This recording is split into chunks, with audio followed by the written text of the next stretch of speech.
Hey everyone, Dave Jenkins and Demetri here at Thonic. Just giving you guys all our bi-weekly update. So we're going to cover some big topics and just give everyone a little heads up about what we've been working on and what they can expect. So the first thing that we want to talk about is just marketing in general. In terms of marketing, a lot of the focus has been going towards new social media posts. Leading up to the pre-sale, if you followed our Reddit, you'll see that we were doing a lot of posts. And since we had the pre-sale, it kind of died down a bit because we are focused on all sorts of other things, getting everything rolling, making sure that everything was strong, that we had the community in there. But now, since things have calmed down a bit and the token's pretty strong compared to what it was before when we first launched, we've really put a new concerted effort into more consistent, steady social media posts that we post on our Telegram and on Reddit and on Twitter for whatever that's worth. So that's been one of the things that we've been working on recently. The second, with regards to marketing, is new ad creative for KuCoin and other crypto-related networks. Now, if you've been following the channel, you'll know that we were running 3 different creatives that we were testing and going to see which one did the best. Now, we analyze the cost per click, as you can't really track cost per conversion or cost per buy in the crypto space. So we believe that the cost per click is the metric that we should be chasing here. And after looking at all, the ad creative of get in before this happens with a big picture of a graph was by far and away the best ad creative. And we had some great feedback from our Telegram community that getting in before that happens isn't really what they're chasing. It's trying to avoid pump and dumps. So a graph that looks like pipe, a big up and then all down. So we're working on some new creative now that should be ready by the end of the day today and live by the end of the weekend that basically outlines, are you tired of projects that look like this? Get in with some steady growth with Thonic. So that's something that we've been working on. And thank you for the community for helping share that direction. Another big thing with marketing is that we have an official AMA with another partner planned for December 4th, I believe it is, Dimitri.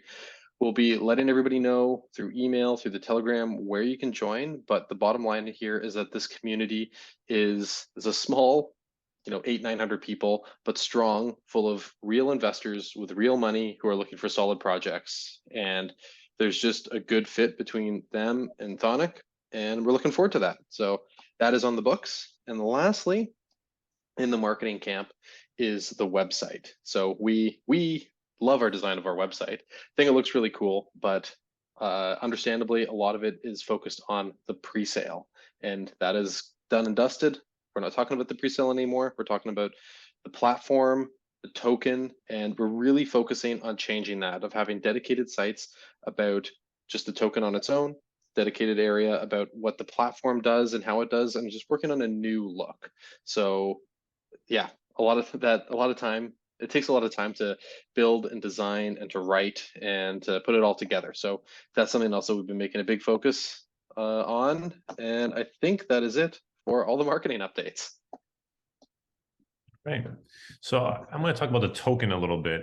So this, as everyone knows, it's been a little crazy of a week. And if anyone that doesn't know, I'll give you kind of a rundown of essentially what happened. So there's an exchange called FTX, and essentially they didn't have enough funds. It's a pretty big exchange, and they didn't have enough funds to back their holders, which pretty much pushed them to bankruptcy. And what ended up happening is Binance came in and announced that they're going to buy them out with their pending on their due diligence. And that essentially made BNB actually go really, really high. And then that's where you saw our market cap actually hit like 440 after the weekend, only because of that. And then what ended up happening is Binance did their due diligence, and it turns out FTX is a giant disaster and they don't want anything to do with it.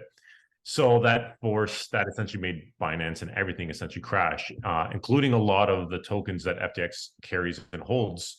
People were dumping as fast as possible or moving or whatever it was. And the whole market kind of went shaky and everything started dropping. And since our token is paired with BNB, with that drop, our token started lowering.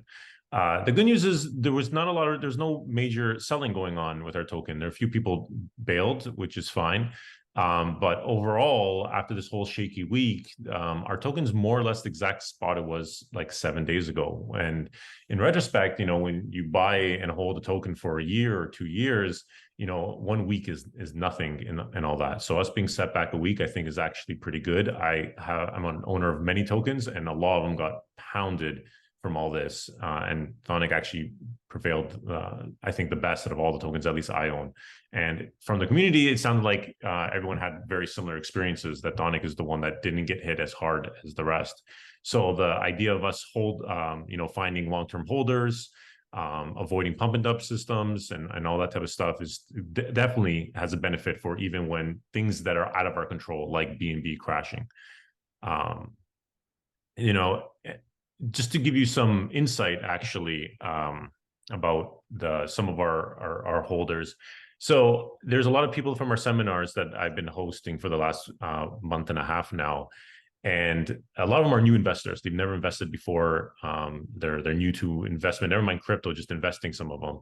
So I actually made a whole bunch of phone calls when all this was happening, just to make sure everyone was, comfortable and not to panic. And I wasn't really worried about selling. I was just more worried about their headspace and where they were at with it, because some of them did invest a lot of money.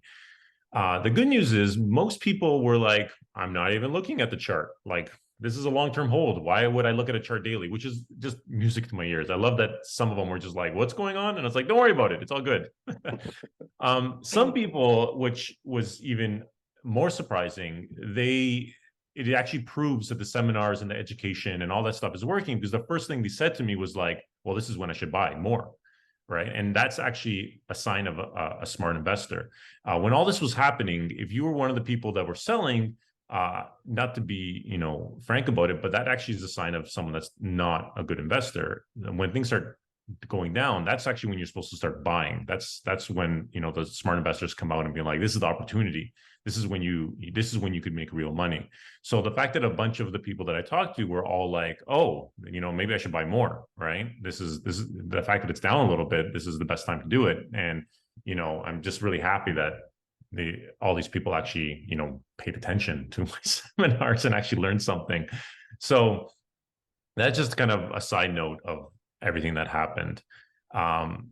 I won't go into too much of the details of the actual chart, right? Everyone knows, everyone could see it, right? It's more or less very similar to every other chart that's going on right now with the BNB. And it looks like now, I know BNB is down today specifically, but it looks like it's starting to bounce back up and start to stabilize. So I think we're out of this rockiness with, Binance and BNB and all that stuff.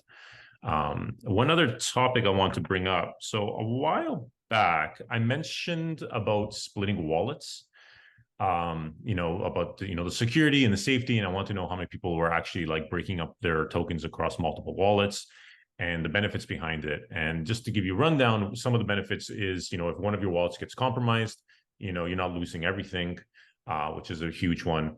But also, you might be only buying $1,000 worth of Thonic today, but what happens when the market cap hits under $1 million and that $1,000 is worth, a few $100,000, and now you're sitting with a wallet with that much in a single wallet. And that's when it starts getting scary.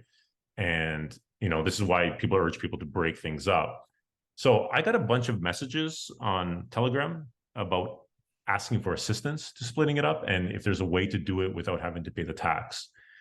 So it's kind of tricky, because I don't want to play favorites, and I'm not going to wipe people's wallets and for the transfers, because then people are now missing out on this entire, the rest of the holders are missing out on the transaction fees and stuff. So now I haven't fully decided on this yet, and maybe I would like to hear from the community to hear their thoughts. But in order to help people out, I thought the safest way to do it would be to do something where, if someone wanted to split their wallet into two wallets, we'd set up a Zoom call. We'll organize it in a way that I could whitelist their wallet, but before I do so, they have to transfer me 8% of their wallet in BNB or some other token like BUSD, something stable.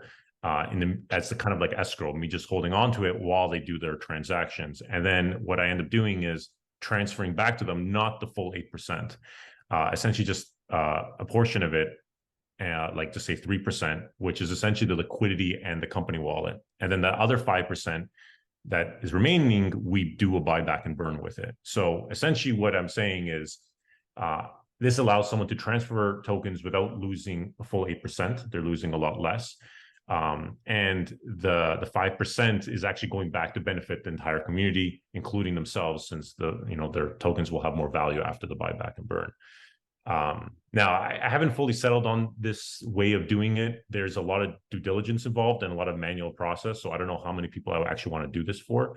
I would say if we did do this, it would probably be only the people that have over 1%, or over 0.5%.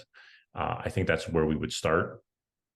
But if I would love to hear what people think about this idea. I've never seen any other token do something like this, so I'm not even too sure if we should be doing it, but it'd be great to get some feedback. Some people might think that it's, forget it, it's not worth it the time, or some people might think it's just not fair. It is what it is. But it's just a thought that came to mind since I did get messages about it, and people asking how they could do it in the best way. Yeah, we're So looking out for our community. So yeah, it would benefit the community at the end of the day. And I don't think there would be that many people that would want to split. I got only 2 messages, and I think there's only one other person that I could think of that may want to split it. So it might only be 3 people. And at the end of the day, that might actually be okay. And it does benefit the community. But like I said, I'd rather hear from people on Telegram, their comments. Let me know what they think. And if people think it's not a good idea, then let's just scrap it and not do it. So and if you're getting this from our email newsletter, just hit reply and let us know there. If you're not on the Telegram, come join. If that's not your thing, just send us an email and we'll get the conversation going that way too. Or if you're watching this on YouTube, drop a comment, or wherever you're watching this, just leave a comment, and Reddit, on YouTube, on email, on Telegram, however you like to engage, we're happy to engage with you that way. Yeah. So that's it for the token. Back to you, Dave. The last thing that we just wanted to introduce is we have a new moderator in Telegram, Matt, who actually we didn't know Matt prior to the token launching and him joining the Telegram.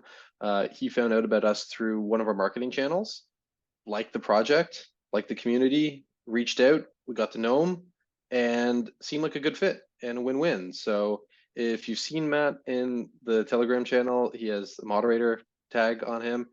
Just know that he was a holder just like you, if you're a holder, and reached out and wanted to help out. So a big welcome and a big thanks to Matt for joining the team. Awesome. So like always, if you guys have any questions, please just hit us up in the Telegram, send us an email, leave a comment on Reddit, however you want to engage. This has been our bi-weekly update for, what are we, November 11th, and we'll probably be doing some bonus content later next week as well. All right, everyone, this is Dave and Demetri signing out. Take care. Bye, guys.